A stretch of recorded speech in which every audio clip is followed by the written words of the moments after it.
Bismillahirrahmanirrahim. Assalamualaikum warahmatullahi ta'ala wabarakatuh. Alhamdulillahi rabbil alamin. Wassalatu wassalamu ala asyrafil anbiya'i wal mursalin wa ala alihi wa sahbihi ajma'in. Amma ba'd. Kita akan bercerita berkaitan dengan perempuan, wanita muslimah yang didatangi haid dan tidak boleh berpuasa pada bulan Ramadan. Tak boleh puasa, untung atau berugi. Jadi ini yang menimpa kepada Sayyidatina Aisyah ketika mana Sayyidatina Aisyah ingin melaksanakan ibadah haji tetapi beliau didatangi oleh haid. Jadi ini yang Rasulullah SAW lakukan dengan Rasulullah menenangkan hati Siti Aisyah dengan berkata, Inna dhalika syai'un katabahu Allahu ala banati Adam faf'ali ma yaf'alul hajj ghaira alla tatufi bil baiti hatta tathuri. Maksudnya sesungguhnya ini adalah perkara yang Allah telah tetapkan bagi kaum wanita daripada anak cucu Adam, maka lakukanlah apa yang dilakukan oleh orang yang melakukan haji kecuali tawaf di Kaabah. Jadi bagi perempuan yang didatangi haid, sebenarnya banyak perkara yang mereka boleh lakukan selain daripada ibadah khusus seperti solat dan berpuasa. Pertama, kita memperbanyakkan doa dan zikir. Ini seperti mana yang disarankan di dalam Al-Quran. Firman Allah SWT di dalam Suratul Baqarah ayat 152. A'udzubillahi minasyaitonirrajim. Fadhkuruni adhkurkum washkuruli wala takfurun.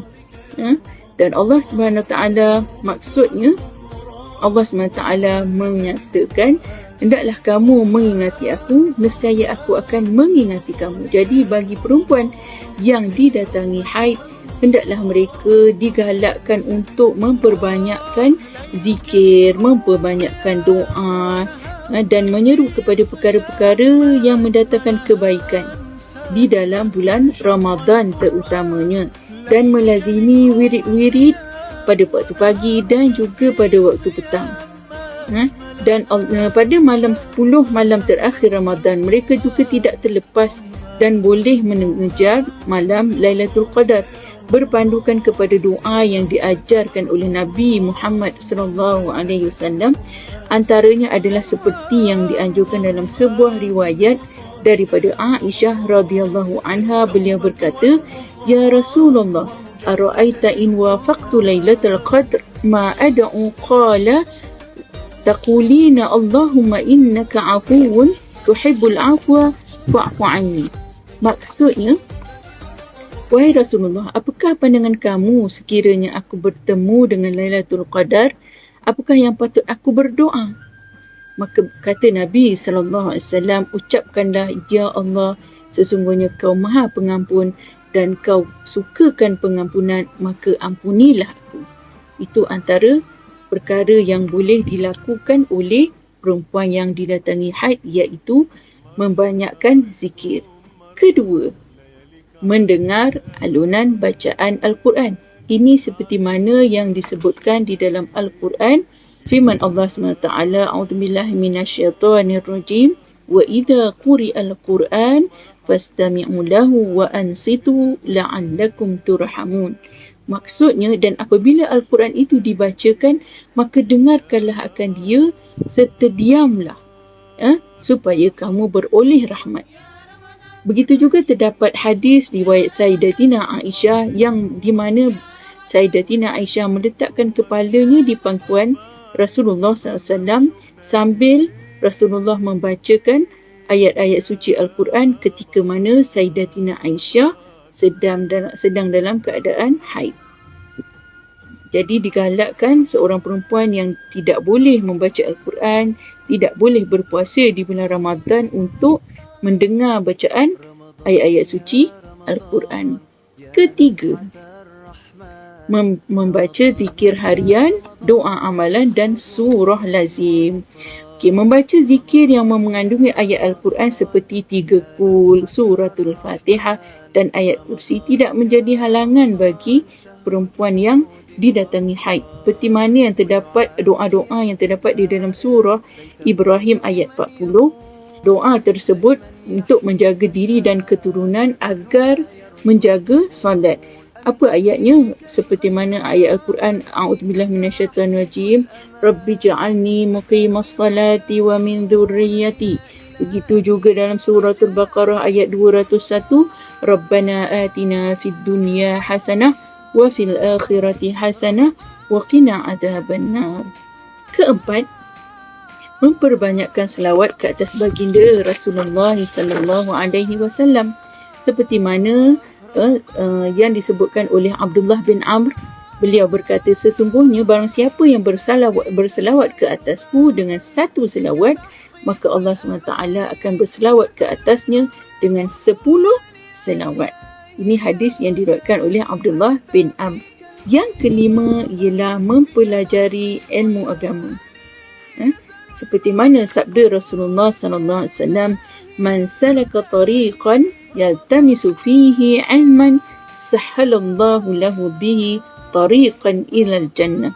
Maksudnya, barang siapa yang menuntut ilmu, maka Allah akan memudahkan jalannya untuk pergi ke syurga.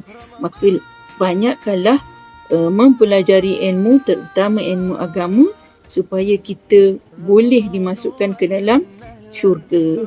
Yang keenam, melazimi sedekah. Ini seperti mana firman Allah SWT dalam suratul Hadid ayat 18, A'udzubillahi minasyaitanir rajim, Innal musaddiqina wal musaddiqati wa aqradullaha qardan hasana yudha'afu lahum wa lahum ajrun karim. Maksudnya, sesungguhnya orang-orang yang bersedekah, baik laki-laki maupun perempuan, dan meminjamkan kepada Allah pinjaman yang baik, nescaya akan dilipat gandakan ganjarannya kepada mereka dan bagi mereka pahala yang banyak. Jadi tuan-tuan dan puan-puan yang dirahmati Allah SWT, Abdullah bin Umar radhiyallahu anhu meriwayatkan suatu hadis daripada Rasulullah SAW. Maksudnya, wahai kaum wanita, bersedekahlah kamu dan perbanyakkanlah istighfar, kerana aku melihat ramai kaum wanita yang menghuni neraka. Na'udzubillahi min dzalik. Jadi perbanyakkanlah bersedekah supaya kita terhindar daripada golongan orang-orang yang dimasukkan ke dalam api neraka. Manakala yang ketujuh dan yang terakhir, iaitu memberi makan kepada orang yang berpuasa.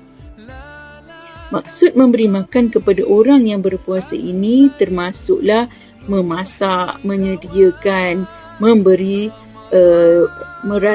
rasa kepada orang-orang yang berpuasa. Tidak kiralah sama ada dalam bentuk makanan yang berat ataupun sekadar air ataupun sebiji tamar, kerana Rasulullah SAW bersabda, man fatara sa'iman kana lahu mithlu ajru ghaira annahu la yanqut min ajri as-sa'im syai'an. Maksudnya apa, tuan-tuan dan puan-puan?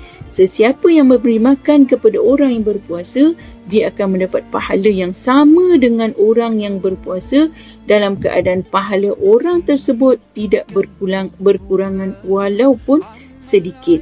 Riwayat At-Tirmizi. Menurut hadis ini, orang yang memberi makan orang yang berpuasa, pahalanya sama seperti orang yang berpuasa, walaupun hanya seteguk air dan sebiji kurma. Jadi ada juga hadis yang diriwayatkan daripada Ummu Ammarah bahawa Rasulullah SAW bersabda, As-sa'im idza akalat 'indahu al-mufatir sallat 'alaihi al-malaikah. Maksudnya, orang yang berpuasa, apabila makan di sisinya orang-orang yang berbuka puasa, nescaya para malaikat akan berselawat ke atasnya. Jadi berdasarkan hadis-hadis dan ayat-ayat Al-Quran tadi, jelaslah menunjukkan bahawasanya perempuan-perempuan yang tiada peluang untuk berpuasa sama seperti orang-orang lain yang tiada keuzuran, maka mereka itu ada peluang yang lain untuk menjana pahala di bulan Ramadan, iaitu dengan 7 perkara tadi. Antaranya ialah menyediakan makanan dan memberi makan kepada orang yang berbuka puasa, dan mereka ni juga dapat pahala seperti mana pahala orang yang berpuasa. Jadi kesimpulannya kita kena perbanyakkanlah amalan. Walaupun kita bagi orang perempuan tidak mempunyai keuzuran untuk berpuasa, maka mereka ada alternatif yang lain untuk menjana pahala di dalam bulan Ramadan, yang mana pahalanya dilipat kali gandakan. Jadi Allah itu Maha Ar-Rahman Ar-Rahim, maka kita ambillah peluang ini ketika mana kita dibenarkan tiada keuzuran untuk berpuasa. Tetapi jika kita terdapat keuzuran untuk berpuasa, tidak rugi untuk kita melaksanakan amalan-amalan ibadah yang lain. Di sini satu soalan. Ada soalan tak? Ada soalan? Oh, ada soalan. Okey, kita akan cuba jawab soalan daripada yang mendengar. Okey, kita tengok. Okey, ada soalan. Soalan berkaitan dengan haid juga. Iaitu soalannya, jika haid saya berhenti sebelum fajar dan saya belum sempat mandi hadas, adakah saya boleh berpuasa? Maksudnya dekat sini, dia haid. Kemudian, haidnya dah berhenti sebelum fajar. Kemudian, adakah dia dibolehkan berpuasa? Jawabnya, ya boleh. Kerana Rasulullah SAW kerana Rasulullah SAW dibenarkan Sayyidatina Aisyah berkata bahawa Nabi SAW di waktu subuh masih dalam keadaan junub kerana mencampuri isterinya dan baginda tetap berpuasa. Ini berdasarkan daripada ayat Al-Quran. Suratul Baqarah ayat 187. A'udzubillahi minasyaitonirrajim. Fal'ana bashiruhunna wabtaghu ma kataballahu lakum. Maka sekarang campurilah mereka isteri kamu dan carilah apa yang telah ditetapkan Allah untuknya. Kiasan daripada ayat Al-Quran ini, sekiranya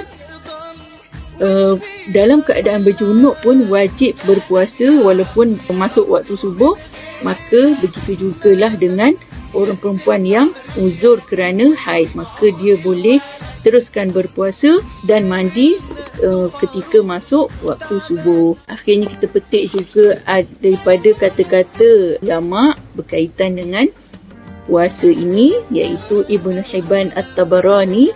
Apa katanya? Jika seorang Muslim keluar dari Ramadan tanpa mendapatkan pengampunan dan kebaikan, dia benar-benar mendapat kerugian.